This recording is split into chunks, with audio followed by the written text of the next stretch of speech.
नमस्कार दोस्तों, कैसे हो आप सब। उम्मीद करता हूँ आप सभी ठीक ठाक होंगे। अगर आप मेरे वीडियो को पहली बार देख रहे हैं तो मेरा नाम चमन है। मैं वियतनाम में रहता हूँ। वियतनाम से आपके लिए ब्लॉग्स और इन्फॉर्मेटिव वीडियो बनाते रहता हूँ।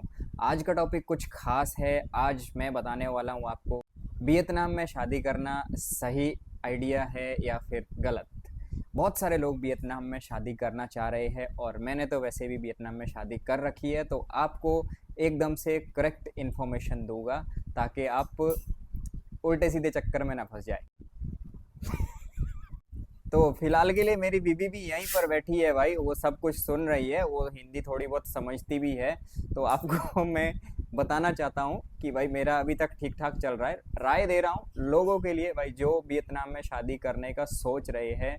बहुत सारे के शादी टूट भी जाती है, टूट भी रखी है। मेरे सामने सामने भी बहुत सारों का घर बर्बाद हो रखा है।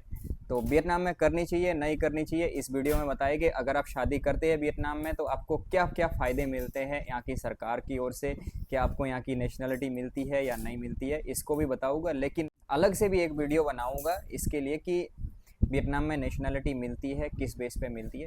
तो हम बात करते हैं, अगर आप वियतनाम में शादी करते हैं तो मुश्किलें क्या आ सकती है। जब तक तो आप प्यार व्यार में पड़े हैं, सिर्फ गर्लफ्रेंड बॉयफ्रेंड के रिलेशन में हो, तब तक तो सब कुछ बढ़िया चलता है। लेकिन जब आप एक मैरिड लाइफ रिलेशन में आ जाते हैं तो उसमें थोड़ा सा आपको दिक्कत का सामना करना पड़ सकता है, क्योंकि कल्चर दोनों जगह का अलग अलग है। वियतनाम का कल्चर और इंडिया का कल्चर दोनों जगह का अलग है। हो सकता है आपके फैमिली वाले भी बहुत टिपिकल फैमिली से बिलोंग करते हो जो कि विदेश में शादी करना आपको अलाउ ना करे।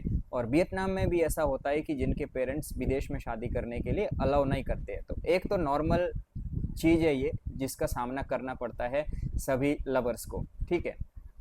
और दूसरी बात आ जाती है, जब आप शादी कर लेते हैं उसके बाद में जो बहुत सारे रिचुअल्स होते हैं, हमारे एक दूसरे के रिचुअल्स अलग अलग होते हैं, तो उसमें भी आपको एक दूसरे को अंडरस्टैंड करना पड़ेगा।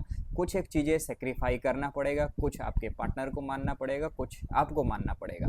तो अगर आपको सेक्रीफाई करने की आदत नहीं है तो आदत डालनी पड़ेगी। अगर नहीं डालोगे फिर आप विदेश में शादी करने का मत सोचना, ठीक है। और अब प्रॉब्लम आती है आपकी लैंग्वेज की।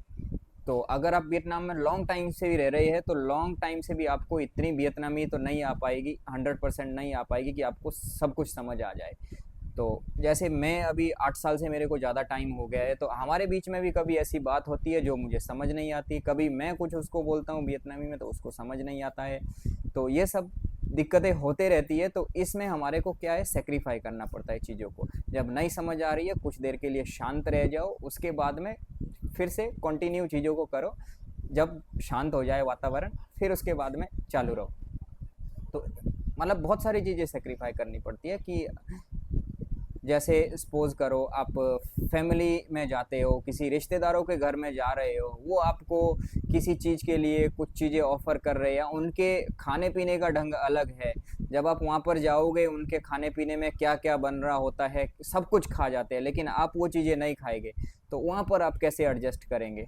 समझ रहे हो ना सब कुछ का मतलब, मेरे कहने का मतलब क्या है। अगर आप हिंदू फैमिली से आते हैं तो कुछ एक क्या बहुत सारी चीज़ें ऐसी होती है कि जो आप नहीं खाओगे, लेकिन वियतनाम में तो सब कुछ खा लेते हैं। तो वहाँ पर भी आपको प्रॉब्लम होगी, वहाँ पर आप एडजस्ट नहीं हो पाओगे लोगों के साथ में। तो ये सब चीज़ों को भी आपको देखना पड़ेगा।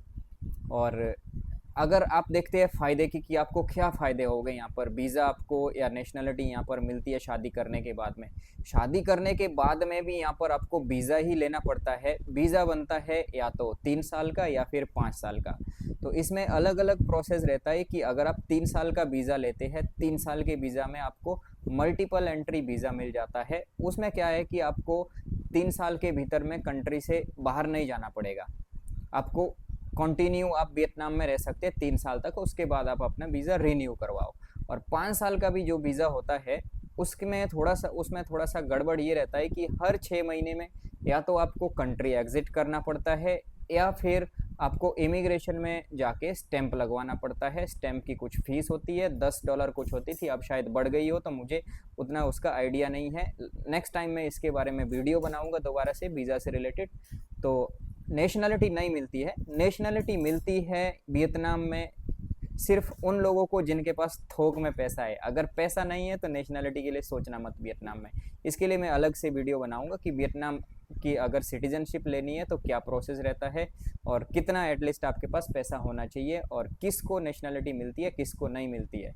ये तो बिल्कुल भी मत सोचना कि आपको शादी करने के बाद में वियतनाम आपको यहाँ की नेशनलिटी दे देगा, ऐसा बिल्कुल नहीं है।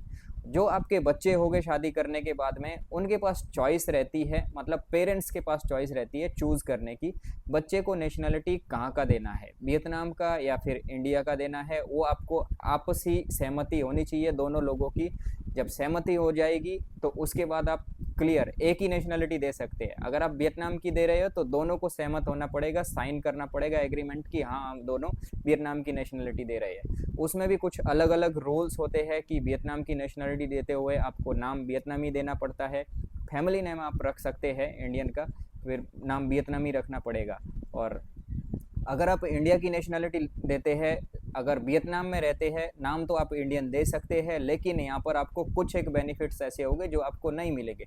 जैसे सरकारी स्कूल में अगर आप अपने बच्चों को डालना चाहोगे तो सरकारी स्कूल में आप अपने बच्चों को नहीं डाल पाओगे। तो ये कुछ चीज़ें हैं, मुसीबतें हैं जो आपको वियतनाम में शादी करने के बाद में हो सकती है। तो अगर आप वियतनाम में शादी करने के लिए सोच रहे हैं तो एक बार में फिर से सोच लेना कि कल्चर से रिलेटेड प्रॉब्लम आ सकती है, खाने पीने से रिलेटेड प्रॉब्लम आ सकती है, बहुत सारी ऐसी प्रॉब्लम क्रिएट हो सकती है जो कि आपको शादी करने के बाद में समझ आएगी। उससे पहले सिर्फ आप प्यार में उड़ रहे होगे, अंधे होगे प्यार में। ठीक है। तो अगर दूसरा ये है कि वियतनाम एक्सपेंसिव भी बहुत है इंडिया से। अगर तो आपका जो पार्टनर है, अगर आपकी उसकी अमीरी के हिसाब से शादी कर रहे हैं तो ये एक अलग मैटर है। लेकिन अगर आप अपने बल पे सब कुछ चलाना चाहते हैं, करना चाहते हैं, तो वियतनाम एक्सपेंसिव भी है, इंडिया से 3 गुना एक्सपेंसिव है लिविंग के लिए, नॉर्मल लाइफ के लिए। तो उसके लिए भी आपको सोचना पड़ेगा।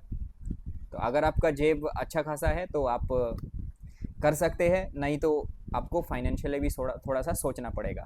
तो अगर आपको ये वीडियो पसंद आया है, यहाँ तक आपने ये वीडियो देख लिया है, तो इस वीडियो को एक लाइक तो दे दीजिए और शेयर भी कर दीजिए। कोई आपका दोस्त है, कोई इधर उधर में कोई सोच रहा हो वियतनाम में शादी करने का, तो वो इस चीज़ को समझे कि वियतनाम में शादी करना जितना ईजी है उतना मुश्किल भी है, और उसको निभाना उससे भी ज़्यादा मुश्किल है।